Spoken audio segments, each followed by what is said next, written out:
Today we're going to read a story called The Amazing Little Porridge Pot.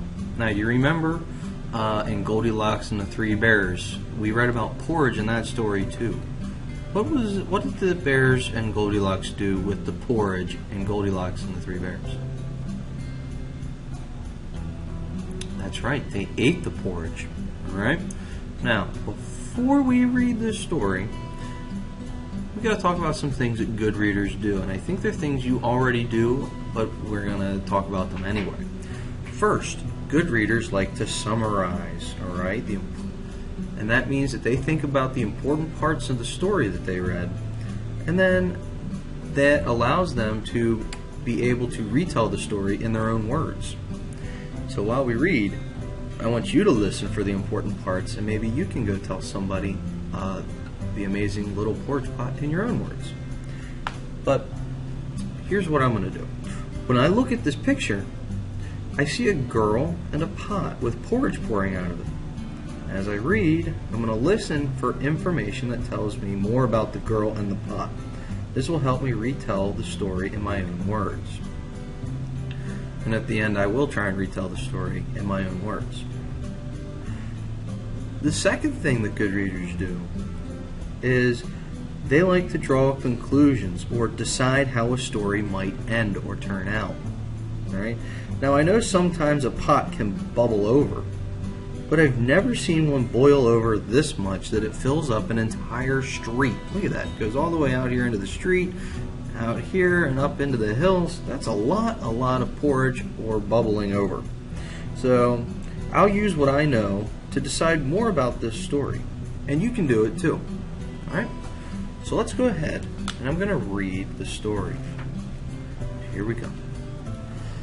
Long, long ago, a very kind woman and her daughter lived in a cottage in the woods.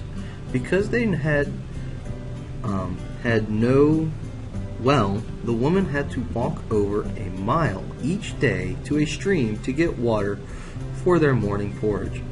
Some mornings the weather was very cold, and some mornings it was very hot. But every morning the woman was very tired when she got back home with the water. One very cold and snowy day, the woman was making her way back from the stream.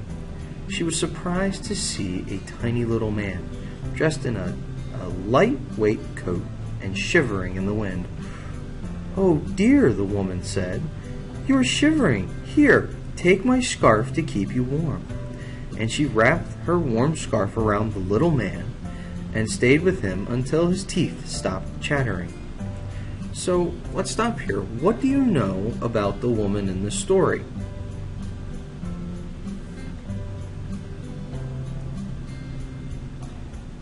Well, I'm sure you have a lot of things going on in your head about what you have learned about the woman in the story.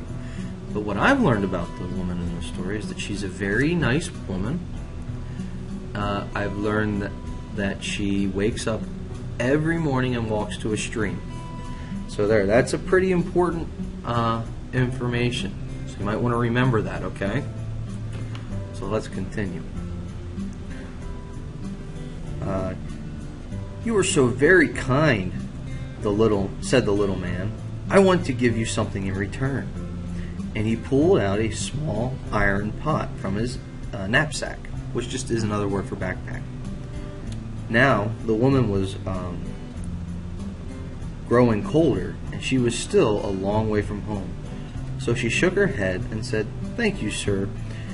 You too are kind, but I have no need for another pot. See, I have one in my hand." But the little man insisted. "This is a very special pot," he said.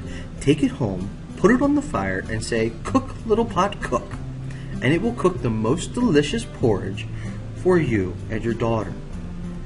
Then, when you have had enough, just say, 'Stop, little pot, stop,' and it will stop all by itself. But mind what you say. You must remember to use these words and no others, or you'll be sorry." Alright, so let's stop here and talk about this. What do you suppose might happen if the woman doesn't follow the directions exactly? you to think. What might happen if she doesn't follow these directions exactly? Take a look at the picture. Alright, so you have your thoughts in your head? Alright, I'm going to tell you what mine is. I think it might boil over and she won't be able to get it to stop. It's just going to keep cooking and cooking and cooking and cooking and cooking and cooking until she can never get it to stop, until she figures out that she has to say, "Stop, little pot, stop." So let's find out, okay? The woman didn't really believe the little man, but, not wishing to be rude, she thanked him and headed home, with a pot in each hand. When she got there, she placed the pot on the stove and said, "Cook, little pot, cook." And just as the little man had told her, something in the pot began to boil and bubble, and the smell of a porridge filled the room. The woman was delighted at her good fortune. She called her daughter in to eat, and together they ate until they could eat no more. They agreed that it was the most delicious porridge they had ever eaten. The very next day, the woman rose early to go to find the little man so she could thank him for the amazing little porridge pot. She had left the cottage before it was light, and long before her daughter got up. When the daughter did get up, she was very hungry, and she couldn't wait for her mother to return. You see, she was often just a little impatient. Instead, she decided to make the porridge all by herself. The girl put the pot on the stove and said, "Now, what? Oh, yes, I remember the words. Cook, little pot, cook." Sure enough, delicious smelling porridge started to boil and bubble. The girl scooped up a bowl and ate breakfast without waiting for her mother.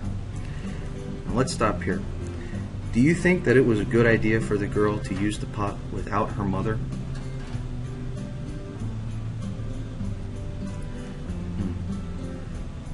I don't think it was, because she doesn't know that it's an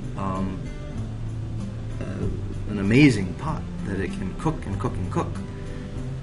So I don't think it was a very good idea, because she might get into trouble, and I'm thinking this might be where the boiling over of the pot starts. So let's find out. Then next she looked. When next she looked, the porridge was still bubbling and began to spill over the sides of the pot. "Stop now! I've had enough," the girl said, but the pot didn't stop. The porridge spilled onto the floor. The girl tried scooping it into the bigger pot, but it kept bubbling out. "Enough!" she cried. "I am finished! Don't you hear me?" And she began to cry and stomp her feet and yell at the little pot. But the porridge just kept on boiling and bubbling out of the little pot. So what's going on here? Why doesn't the pot stop? Yeah, the pot won't stop because she's not saying, "Stop, little pot, stop." So she doesn't know the correct words to make the pot stop cooking. So she just keeps getting frustrated because it just won't stop cooking. So let's go. Let's continue on and finish up the story.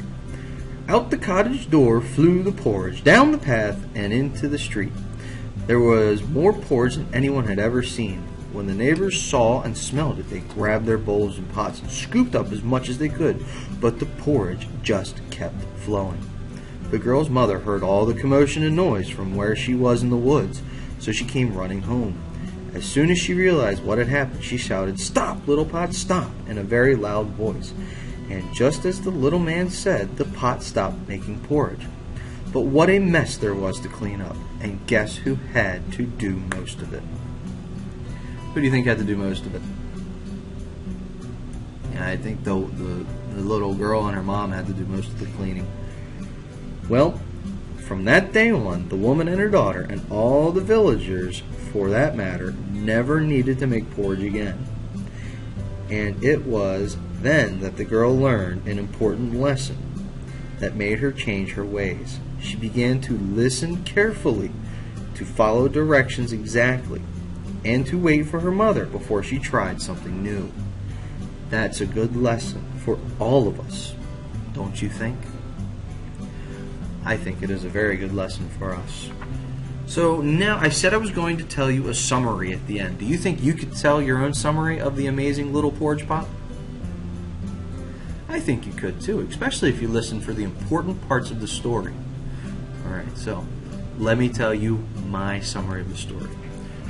A woman had to wake up early and go get water from a stream. And she found a man shivering, so she gave him her scarf. And in return, he gave her an amazing porridge pot. That would cook, but you had to tell it a certain way how to cook and tell it a certain way to stop cooking.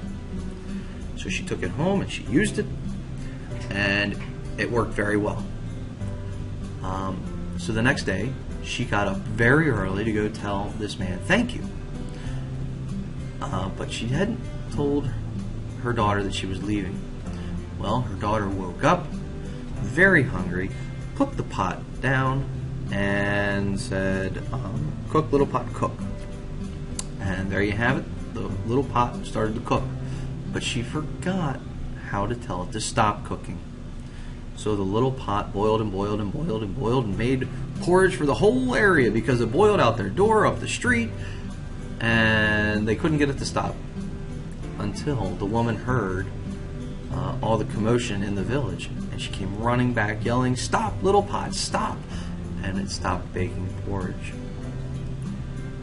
So the little girl and her mom had to clean up along with the rest of the villagers.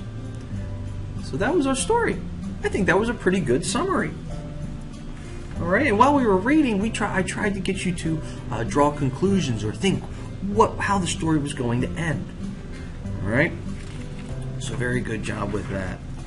All right, let me see, what do I have next on my agenda? Here we go. So what you need to do now is print out this practice book page 119. All right, and beside each of these pictures, well, the first thing you need to do is put your name on there.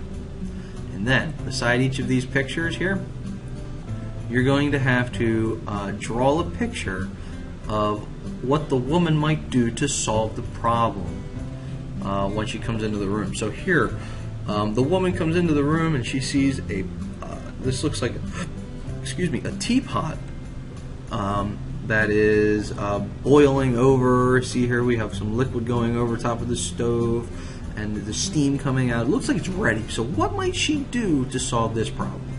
You're going to have to draw a picture of that. And then over here on the bottom, she comes home and opens the door to find a cat on the table. I see plates breaking. So what might she do to fix that problem? You're going to have to draw a picture of that. Okay? So you can go ahead and you can do that. Alright, this is going to be for part 1. Now, in part 2 for today, you're going to have to print out practice book page 120. Then you're going to write your name at the top. Now, you're only going to have to color in one picture. And I want you to color in the picture that shows the ending of the story that we just read. There's 3 different endings, all right? That possible endings that may have happened.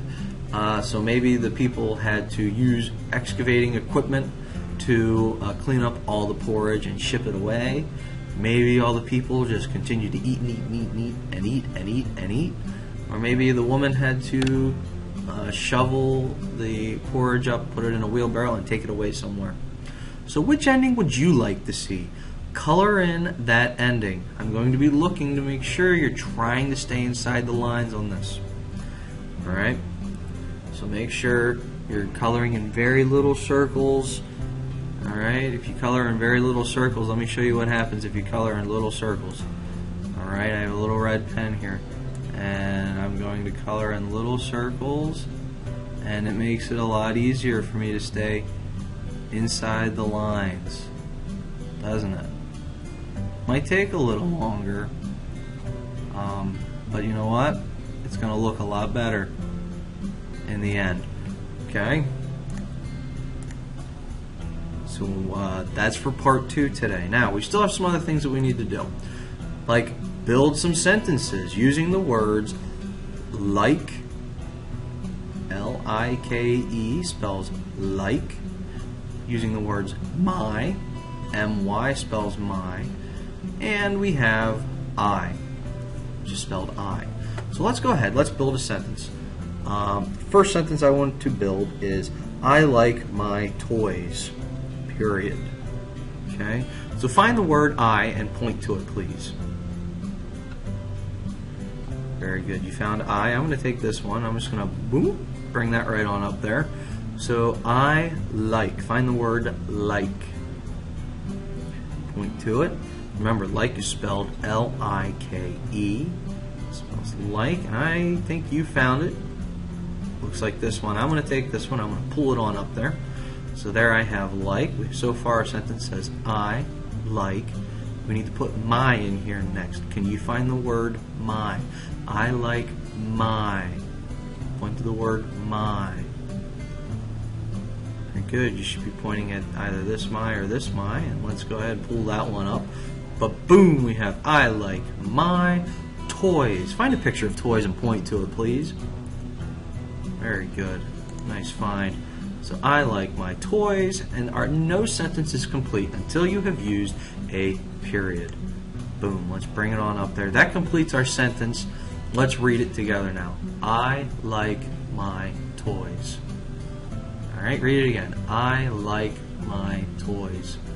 Alright, let's build another sentence. And this sentence I would like to build is, I like my blue boat. Okay, I like my blue boat. So find I, point to it. Very good. And try and pull that one up. So there we go, we have I.